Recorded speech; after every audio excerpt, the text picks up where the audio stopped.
Hace unos años estaba de moda unos juguetes que eran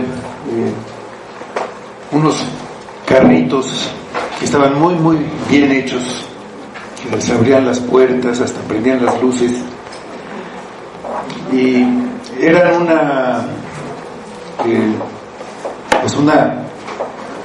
una representación de algo que nosotros sabíamos que era de verdad, pero lo veíamos ahí, veíamos muchos detalles y podíamos admirarlos y verlos en la palma de nuestra mano, o sea, algo así como una representación, ¿no? Entonces, así en la Escritura hay cosas que se ponen de cierta manera, se nos dicen de cierta manera, para que nosotros entendamos esta figura o esta analogía. Y hoy vamos a ver una de ellas. Vamos a la primera epístola de Pedro, capítulo 3. Hemos estado estudiando ya esta carta por algunos meses. Ya vamos a terminar el capítulo 3, vamos a los versículos 21 y 22.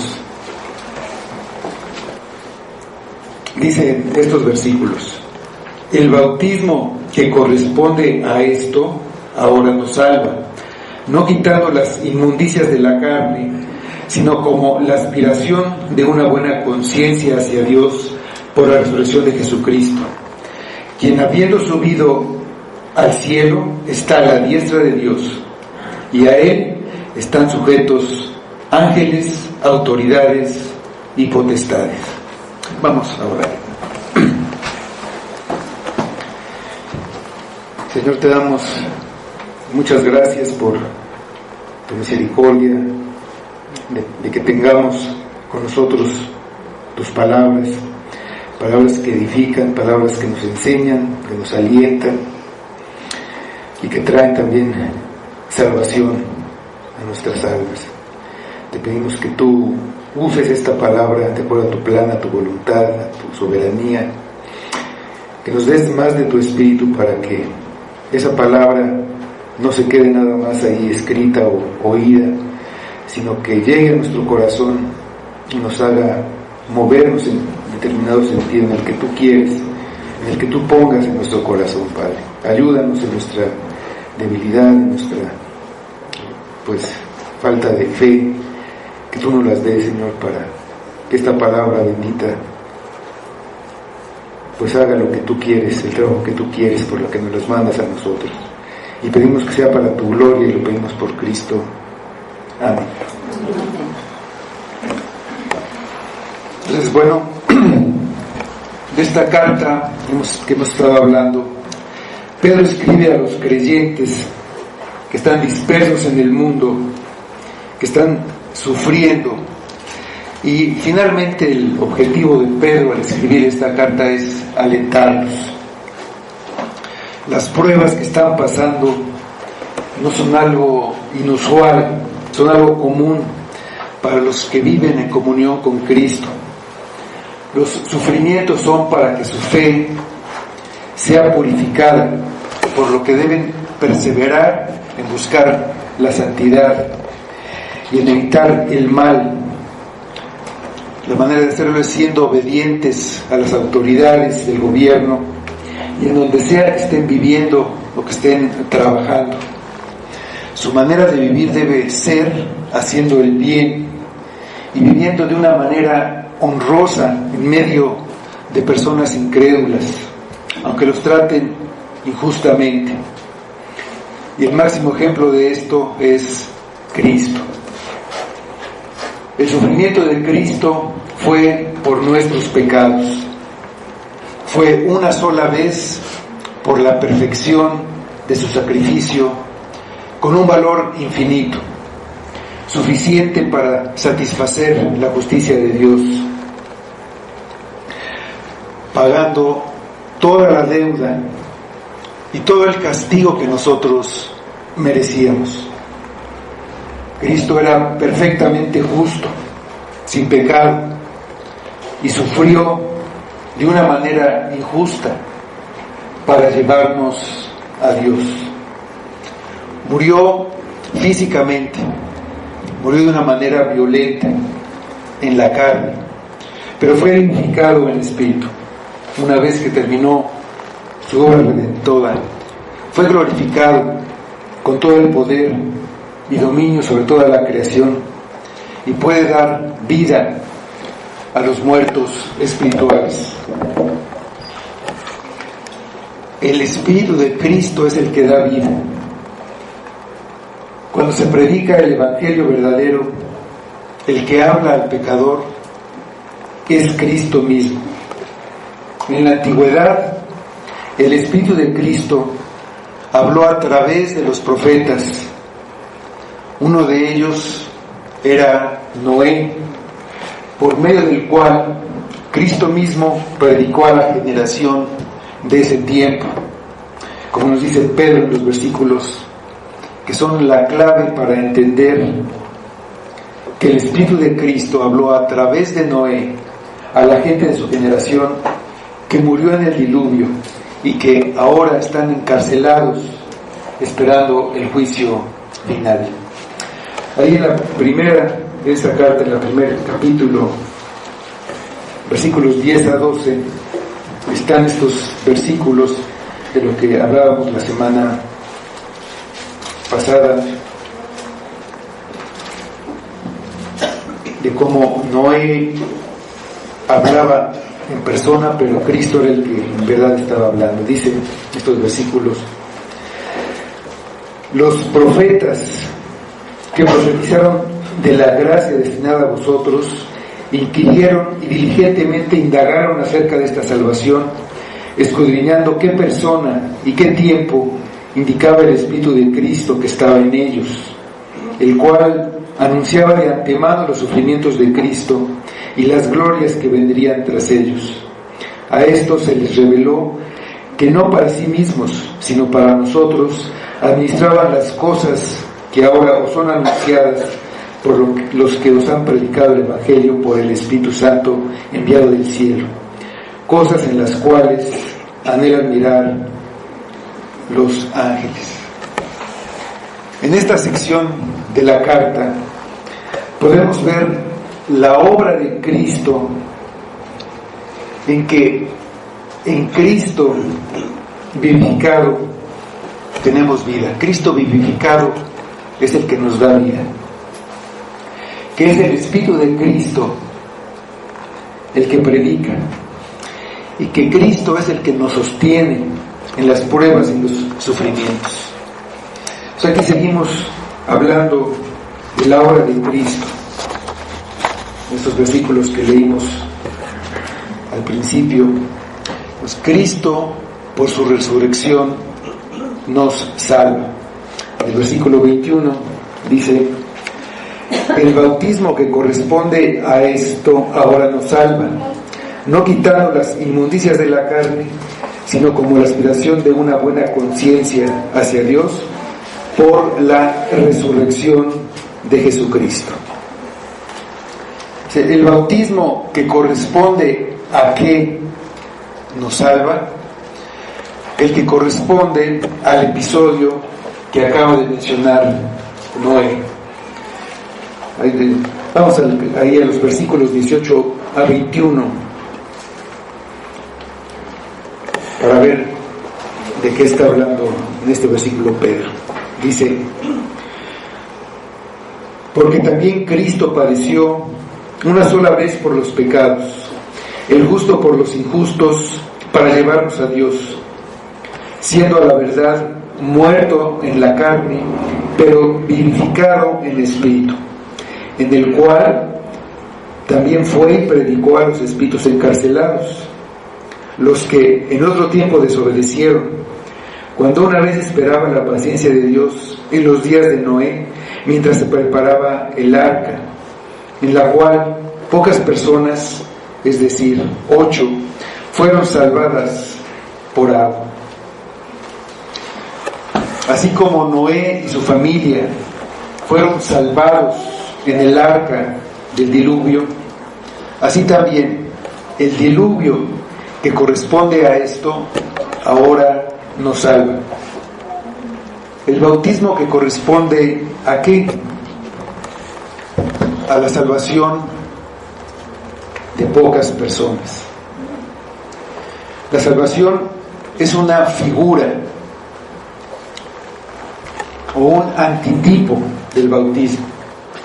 Antitipo es algo espiritual que existe y que no hemos visto o no hemos entendido, y se nos presenta con algo que podemos ver y entender, a lo que se llama tipo, una realidad para nosotros que corresponde o que es figura de lo que no hemos visto o entendido. Así como decíamos al principio de estos carritos, que si nunca habíamos visto un Ferrari, por ejemplo, lo veíamos, pues ya entendíamos, nos dábamos cuenta de cómo era. Pero vamos a entenderlo mejor con un ejemplo.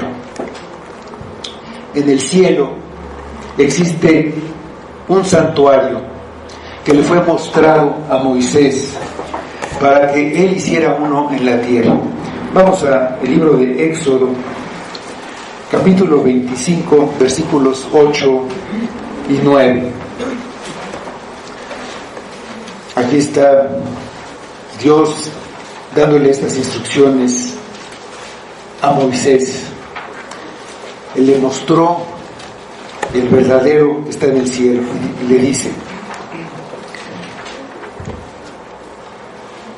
y harán un santuario para mí y habitaré en medio de ellos, conforme a todo lo que yo te muestre, el diseño del tabernáculo y el diseño de todos los utensilios, así lo haréis.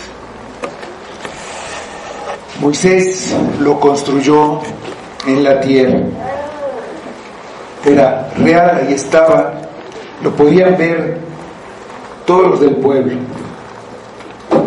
Ese que construyó Moisés era una figura o tipo del verdadero que está en el cielo con la presencia de Dios. En el verdadero es donde Cristo se presentó a sí mismo como el sacrificio perfecto una vez y para siempre. El verdadero, es el antitipo. Vamos a Hebreos 9, 24.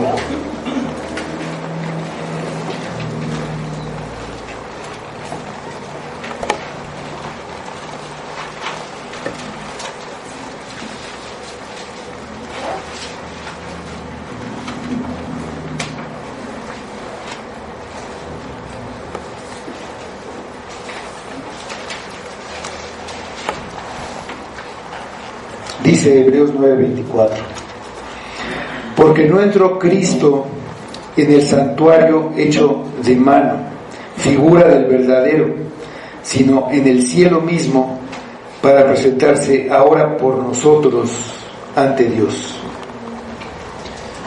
La palabra que se traduce en este versículo como figura es antitipo, y es la misma que usa Pedro, que está traducida como corresponde. Lo que dice Pedro es que en el tiempo de Noé el mundo fue sumergido en agua, y lo que fue un juicio para los incrédulos que desobedecieron fue el medio que Dios usó para librar a los creyentes del juicio, por el hecho de que los creyentes estaban en el arca, estaban dentro del arca. Los que creyeron fueron salvados pasando a través del agua que aniquiló al mundo incrédulo. La salvación de Noé y su familia es una figura que corresponde al bautismo, que es un tipo de la obra redentora de Cristo. El diluvio fue algo real, ocurrió, y de varias maneras corresponde al bautismo de los creyentes. Noé y su familia se salvaron del diluvio. ¿Por qué se salvaron? Porque creyeron la palabra de Dios. Se salvaron como se salvan todos los que se salvan, por fe. Noé anunció el juicio que venía no solo con palabras, sino también construyendo un arca que mostraba que tenía fe, mostraba que creía firmemente que venía un diluvio. Su vida y la de su familia eran un testimonio a toda esa generación. Era una vida congruente con lo que decía creer. Se dedicaba a construir un arca. No se dedicaba a sus negocios ni a sus placeres, porque él creía, sabía que el diluvio venía. Nuestra vida es congruente. Lo que decimos creer corresponde a la manera en que vivimos. Muchas veces decimos que sí creemos, pero nuestra vida está dedicada a otras cosas, a nuestros placeres, a buscar cosas, a no devolver el bien al mal que nos hacen, y decimos que creemos que viene un juicio, que Cristo regresa. Los hombres de ese tiempo no quisieron creer. Su pensamiento era solamente el mal. Querían obtener lo que ellos querían sin tener en cuenta lo que Dios dijera. Querían placer y enriquecerse sin importar los medios, ni si alguien resultaba dañado. Oían a Noé y se burlaban. Les parecía locura y necedad que alguien viviera por cosas que no veían, ya que para ellos lo que importaba era el aquí y el ahora, como la mayoría de las personas piensa en esta época. Veían cómo el arca iba tomando forma, pero ¿quién iba a dejar sus ocupaciones, sus negocios, sus familias, sus placeres, por creer la predicación de Noé y ponerse a construir el arca? Eso haría alguien que creyera que en verdad venía un diluvio. A veces hemos oído que a alguna persona le preguntan: si tú supieras que te quedan pocos meses de vida, ¿qué harías? Y esa persona pues puede pensar muchas cosas, pero si le dijeran: pero hay algo que si tú haces te va a salvar, ¿no dedicaría su vida y todo su esfuerzo para hacer eso? Les anunciaron que el diluvio venía, que el agua iba a cubrir toda la tierra. Ellos no estaban dispuestos a dejar lo que tenían para salvarse. No lo creyeron. Al verdadero creyente, lo único que le importa es Cristo. Ha creído que viene un juicio. Sabe que necesita un Salvador. ¿Para qué quiere lo que va a desaparecer? Vamos al Evangelio de Marcos, capítulo 10, versículos 26 a 30. Aquí Jesús está hablando de una persona que tenía mucho dinero, que era rico y que se había alejado. y decía que era muy difícil que alguien que tenía riquezas se salvara. Dice el pasaje: ellos se asombraban aún más, diciendo entre sí: ¿quién pues podrá ser salvo? Entonces Jesús, mirándolos, dijo: para los hombres es imposible, mas para Dios no, porque todas las cosas son posibles para Dios. Entonces Pedro comenzó a decirle: he aquí, nosotros lo hemos dejado todo y te hemos seguido. Respondió Jesús y dijo: de cierto os digo que no hay ninguno que haya dejado casa, o hermanos, o hermanas, o padre, o madre, o mujer, o hijos, o tierras, por causa de mí y del Evangelio, que no reciba 100 veces más ahora, en este tiempo, casas, hermanos, hermanas, madres, hijos y tierras, con persecuciones, y en el siglo venidero la vida eterna. El arca fue terminada y Noé y su familia entraron en ella, dejando atrás todas las posesiones que tenían. Ellos tenían fe en la advertencia que hizo Dios a Noé y en el medio que les dio para librarse de la destrucción: estar en el arca. Vamos a Hebreos 11:7.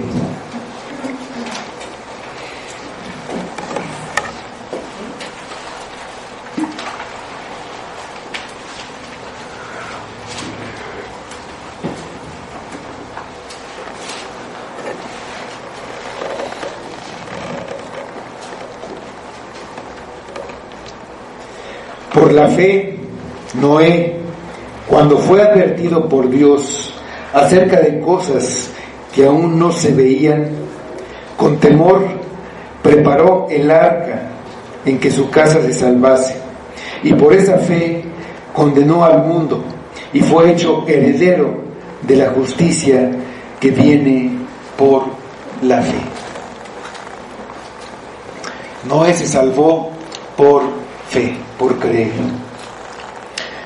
El bautismo que corresponde al diluvio ahora nos salva. Ellos entraron en el arca, vino el diluvio, la ira de Dios contra la maldad y el pecado arrasó con un mundo impío y corrompido. El mundo quedó sumergido bajo las aguas que se llevaron todo y a todos. El arca recibió la ira de Dios y entonces esa ira de Dios ya no llegó a los que estaban dentro del arca. Afuera había un desastre, una tormenta que no podemos imaginar. El huracán Patricia, al lado de esta tormenta, era una cosa de niños. La destrucción fue total, pero el arca resistió toda la furia de la tormenta, que era el castigo por el pecado. Vamos a Génesis 7, versículos 22 y 23.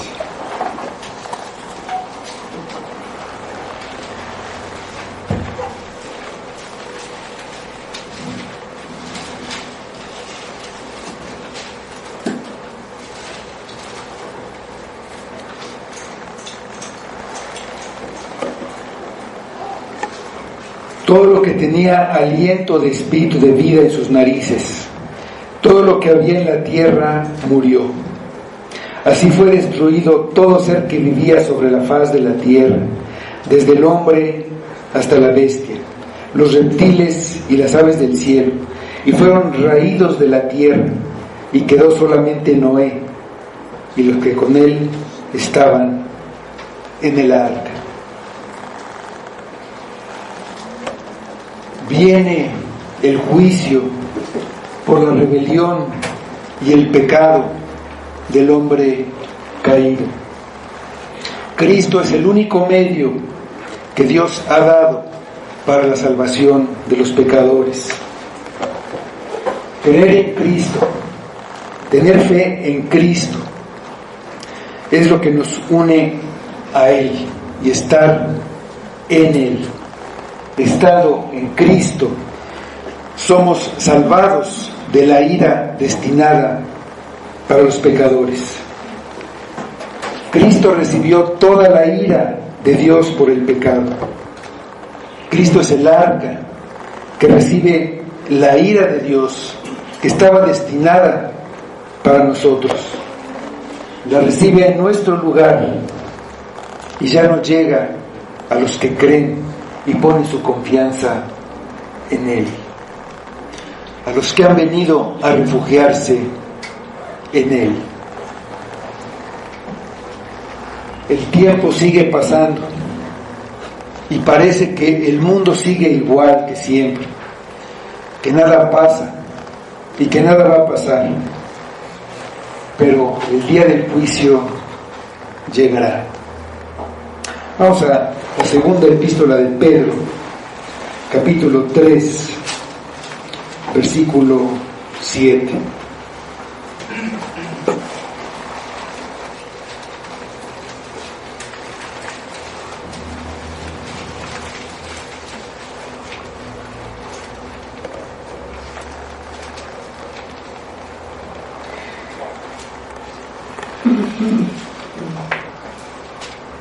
Sabiendo primero esto, que en los postreros días vendrán burladores, andando según sus propias concupiscencias y diciendo: ¿dónde está la promesa de su advenimiento? Porque desde el día en que los padres durmieron, todas las cosas permanecen así como desde el principio de la creación. Estos ignoran voluntariamente que en el tiempo antiguo fueron hechos por la palabra de Dios los cielos y también la tierra, que proviene del agua, y por el agua subsiste, por lo cual el mundo de entonces pereció anegado en agua. Pero los cielos y la tierra que existen ahora están reservados por la misma palabra, guardados para el fuego en el día del juicio y de la perdición de los hombres impíos. Si oyes la advertencia y la crees, nada de lo terrenal valdrá la pena para ti. Lo único que tendrá valor será Cristo, y no te importará dejar todo con tal de estar en Cristo. Si veneras otras cosas, si atesoras otras cosas, lo que sea, no las vas a dejar para venir a Cristo. La fe se muestra en dejarlo todo por Él, en creer que solo Él tiene valor y que solo Él te puede salvar. Vamos al Evangelio de Lucas, capítulo 18,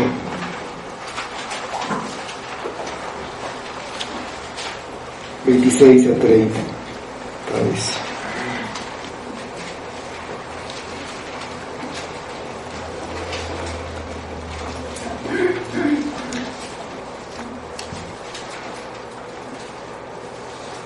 Y los que oyeron esto dijeron: ¿quién pues podrá ser salvo?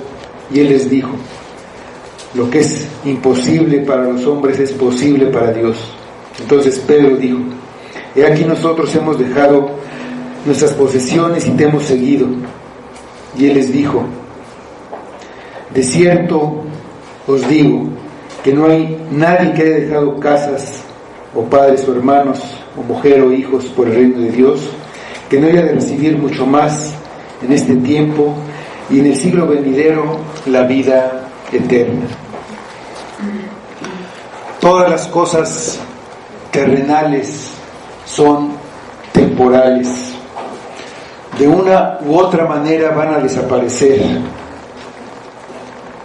Lo que idolatras, las cosas por las que das tu vida, que no pueden satisfacer tu alma, todas las cosas se van desgastando y hasta las personas terminan por dejar de estar a tu lado.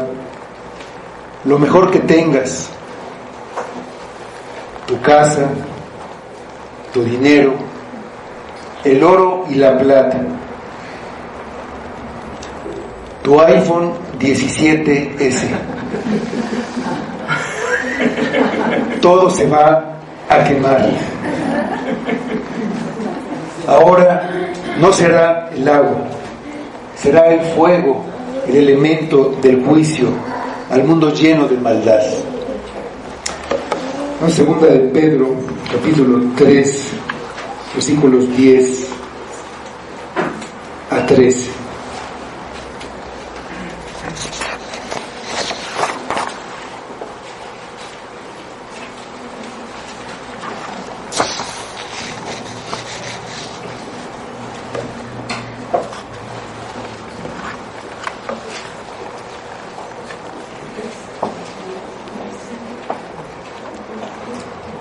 Pero el día del Señor vendrá como ladrón en la noche, en el cual los cielos pasarán con grande estruendo, y los elementos ardiendo serán deshechos, y la tierra y las obras que en ella hay serán quemadas. Puesto que todas estas cosas han de ser deshechas, ¿cómo no debéis vosotros andar en santa y piadosa manera de vivir, esperando y apresurándoos para la venida del día de Dios, en el cual los cielos encendiéndose serán deshechos y los elementos siendo quemados se fundirán? Pero nosotros esperamos, según sus promesas, cielos nuevos y tierra nueva, en los cuales mora la justicia. Todavía hay lugar para ti en el arca. Arrepiéntete de tus pecados y ven a refugiarte en Cristo. Cree en Cristo. Solo Cristo puede salvarte. Confía solo en Cristo. Es el arca que resiste la tormenta que está a tu alrededor y salva a los que están en él. El bautismo que corresponde a esto ahora nos salva. El tiempo que está escrito más bien dice que nos está salvando. Es una acción continua y lo hará hasta el final. Todo lo que viene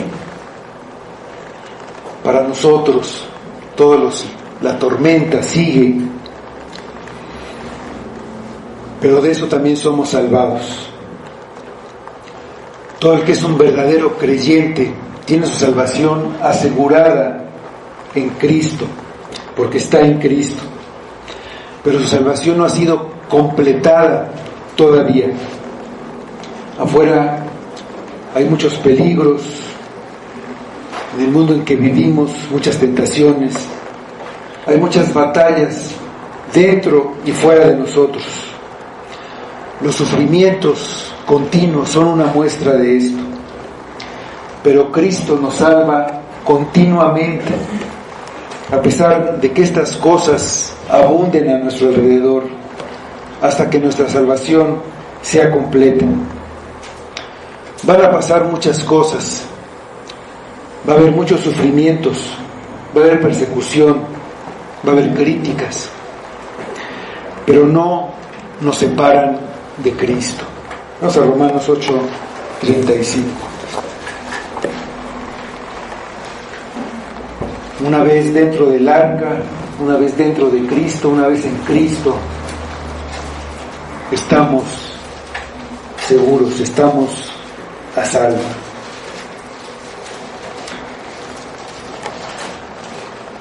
Dice Romanos 8:35: ¿quién nos separará del amor de Cristo? ¿Tribulación, o angustia, o persecución, o hambre, o desnudez, o peligro, o espada? Nada nos separará del amor de Cristo. ¿Cómo nos salva el bautismo que corresponde a esto? Aquí Pedro hace una aclaración respecto a lo que está diciendo. Esa aclaración está ahí puesta en el versículo entre paréntesis. No quitando las inmundicias de la carne, sino como la aspiración de una buena conciencia hacia Dios. El bautismo no quita las inmundicias de la carne. El bautismo no borra las manchas de nuestro pecado. El agua lava y limpia la mayoría de las cosas que están sucias. Es lo que mayormente usamos para limpiar, pero no puede limpiar nuestro pecado. El bautismo es un rito que por sí mismo no puede purificar el alma. La sangre de Cristo, y solamente la sangre de Cristo, nos limpia de todo pecado. Nadie se salva por haberse bautizado. En el arca había 8 personas, 7 creyentes y 1 Cam, impío. Todos pasaron por el agua, por así decirlo, en la figura, todos se bautizaron. Pasaron por el agua y no murieron en el diluvio. Pero Cam siguió siendo impío. Pasar por el agua no hizo ninguna diferencia para él. Tiempo después, su conducta mostró que su corazón no fue cambiado. El bautismo nos salva, no quitando las inmundicias de la carne, sino como la aspiración de una buena conciencia hacia Dios. La Biblia de las Américas traduce esta parte: el bautismo ahora os salva, no quitando la suciedad de la carne, sino como una petición a Dios de una buena conciencia, mediante la resurrección de Jesucristo. El bautismo no es una limpieza de la inmundicia del pecado, sino una demanda de una buena conciencia. La persona salvada es limpiada por el pecado, por la fe en la sangre de Cristo. Esa sangre derramada en su sacrificio, en su lugar, y su naturaleza renovada, esa persona empieza a vivir alejada del pecado, adquiere un compromiso de vivir de esa manera y mantener así una buena conciencia. El bautismo es una expresión externa, manifestada públicamente, de la limpieza interior que ya ocurrió. Entonces el bautismo muestra a los demás el compromiso adquirido con Cristo y con la Iglesia. No salva el rito del bautismo, sino la realidad de la purificación interna. Una vez que ya ocurrió esta purificación en el alma, se simboliza con el bautismo, con la persona pasando por agua y entendiendo que se compromete con el Señor.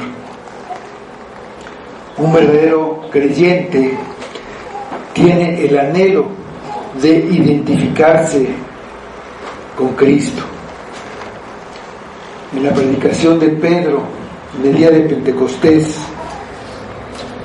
creyeron muchas personas, verdaderamente creyeron, y se preguntaban, ¿qué haremos? Pedro les dijo que se arrepintieran y que se bautizaran. Y entonces los que habían recibido la palabra se bautizaron y se unieron a la iglesia. Vamos a Hechos 2, versículos 41 y 42.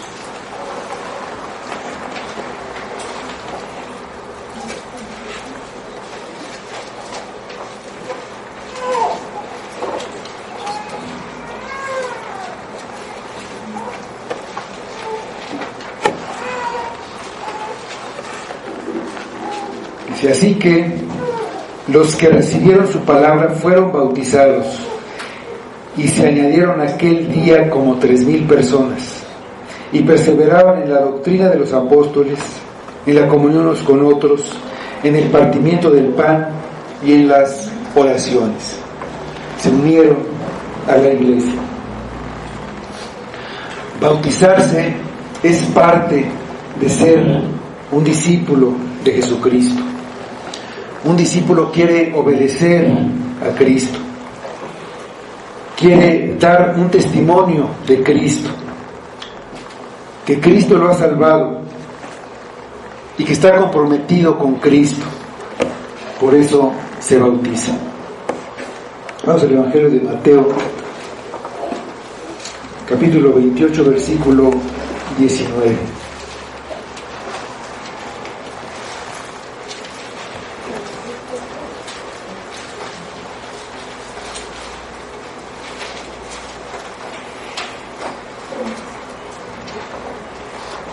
Por tanto, id y haced discípulos a todas las naciones, bautizándolos en el nombre del Padre, y del Hijo, y del Espíritu Santo. El bautismo no es esencial para la salvación. Puede haber circunstancias especiales en la vida de un creyente que le impidan bautizarse, como el ladrón que estaba al lado de Jesús en la cruz. Pero en general, el verdadero creyente buscará ser bautizado, como vemos en este versículo de Mateo. También ahí vemos que el bautismo es para los discípulos, no es para los niños, hijos de los discípulos, o para los niños, y debe hacerse por medio de sumergirse en el agua, que eso es lo que significa bautismo, significa sumergirse. Sí debe hacerse para completar correctamente el tipo de la salvación. El tipo completo es que morimos al pecado en la muerte de Cristo, somos sepultados, simbolizado con el sumergirse en el agua, y con él resucitamos al salir del agua. Así salimos resucitados para una nueva vida en Cristo. Si hecha ya la aclaración que está en el paréntesis, así si quitamos ese paréntesis de ahí, el versículo queda así: El bautismo que corresponde a esto ahora nos salva por la resurrección de Jesucristo. Con el bautismo hemos muerto con Cristo en su muerte. Hemos muerto al pecado. Hemos sido librados del poder del pecado y del castigo por haber pecado. En su resurrección hemos resucitado juntamente con Él a una vida espiritual. Hemos pasado de muerte a vida. La salvación es por la resurrección de Jesucristo. Sin resurrección no hay salvación y el bautismo es vano. Vamos a 1 Corintios 15, 14.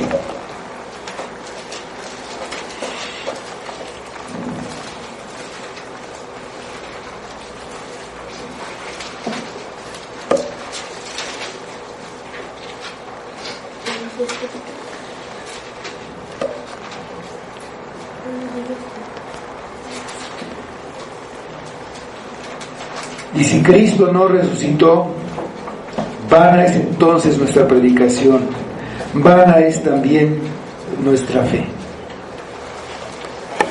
Pero Cristo resucitó y está ahora en el cielo con todo el poder, después de haber llevado a cabo la obra de redención que el Padre le encomendó. Ahora en el cielo, Cristo tiene ahora toda la autoridad. Cristo ahora tiene toda la autoridad. Versículo 22.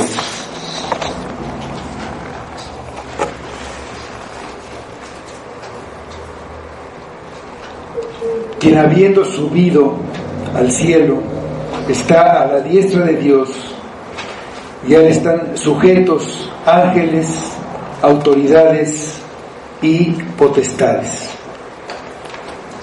En la Biblia de las Américas se traduce este versículo: quien está a la diestra de Dios, habiendo subido al cielo, después de que le habían sido sometidos ángeles, autoridades y potestades.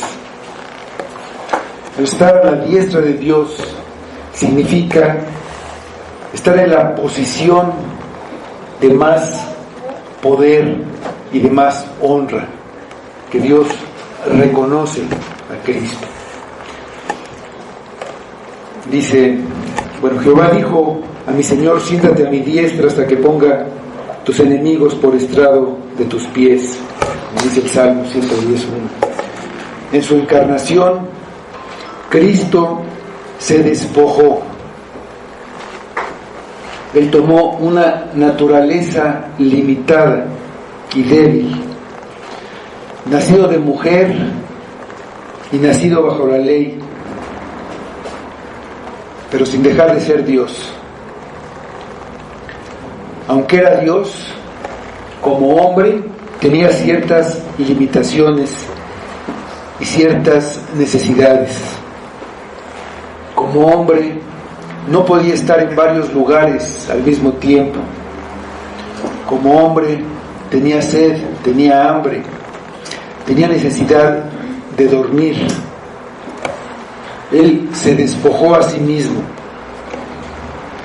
De Filipenses 2, versículos 6 y 7.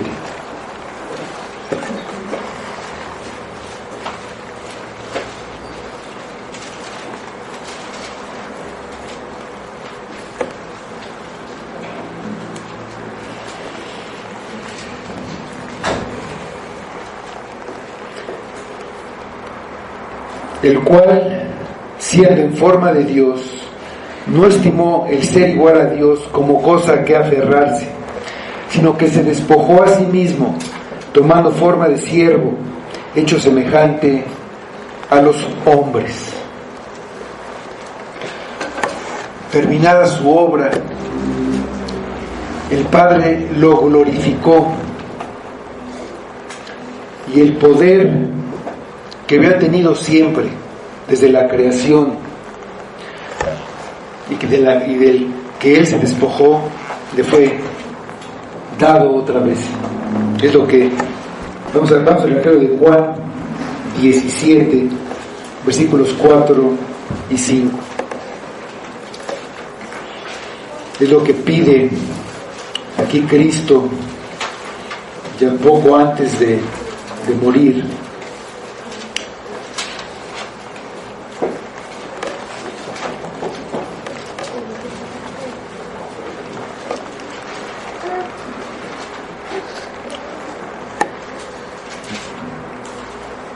Dice Cristo al Padre: yo te he glorificado en la tierra, he acabado la obra que me diste que hiciese. Ahora pues, Padre, glorifícame tú al lado tuyo, con aquella gloria que tuve contigo antes que el mundo fuese. Esa gloria la había tenido Cristo desde siempre. Se despojó como hombre, terminó la obra y ahora tiene otra vez esa gloria. Para la iglesia, para los cristianos que estaban sufriendo, esto que dice Pedro es de gran aliento, porque en esta posición de Cristo, nuestro Salvador, no existe ninguna cosa, ninguna posibilidad de que Él no termine su obra, que nos guarde de las pruebas, que nos guarde en las tentaciones, haciéndonos perseverar. Por lo que los creyentes debemos vivir por las cosas eternas, que son nuestra herencia y nuestro tesoro, y no por las cosas terrenales que van a desaparecer. Vamos a la epístola a los Colosenses, capítulo 3, versículos 1 a 4.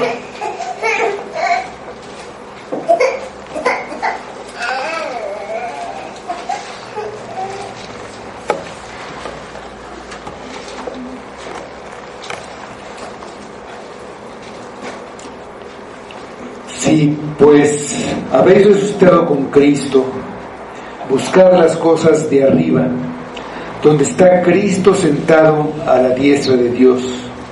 Poned la mira en las cosas de arriba, no en las de la tierra, porque habéis muerto y vuestra vida está escondida con Cristo en Dios.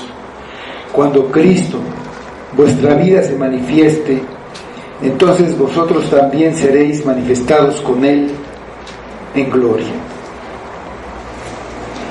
Cristo ascendió al cielo y todo queda bajo su autoridad. Los ángeles y todo poder y autoridad espiritual y terrenal, todo lo que ocurre está bajo su control. No hay ninguna tentación que sea mayor que el poder de Cristo.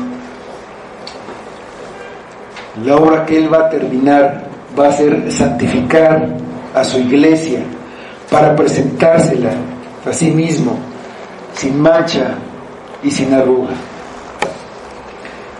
Nada lo puede impedir. Efesios 1, 19 a 23.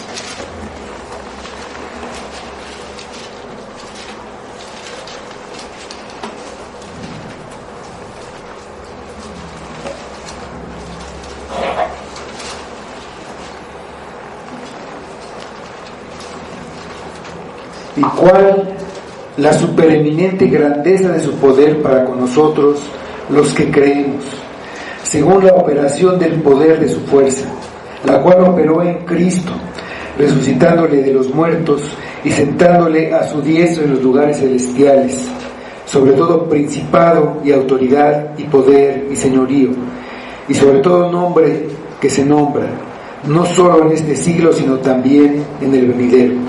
Y sometió todas las cosas bajo sus pies, y lo dio por cabeza sobre todas las cosas a la iglesia, la cual es su cuerpo, la plenitud de aquel que todo lo llena en todo. Vamos a orar. Señor, nuevamente te damos gracias por la salvación que tenemos en Cristo, porque Él recibió ya la ira por el pecado, por nuestro pecado. Señor, danos la fe que necesitamos para verdaderamente venir a refugiarnos a Cristo.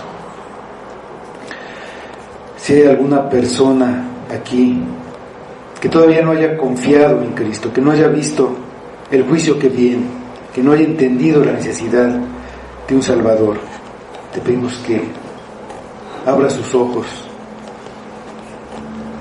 que el Evangelio llegue a su corazón, que pueda ver, voltear arriba, ver a Cristo, ver la gloria en la que está ahora, y qué es lo que nos garantiza que lo seguiremos a Él en su resurrección. Obra salvación, Padre, obra edificación en nuestra vida. Ayúdanos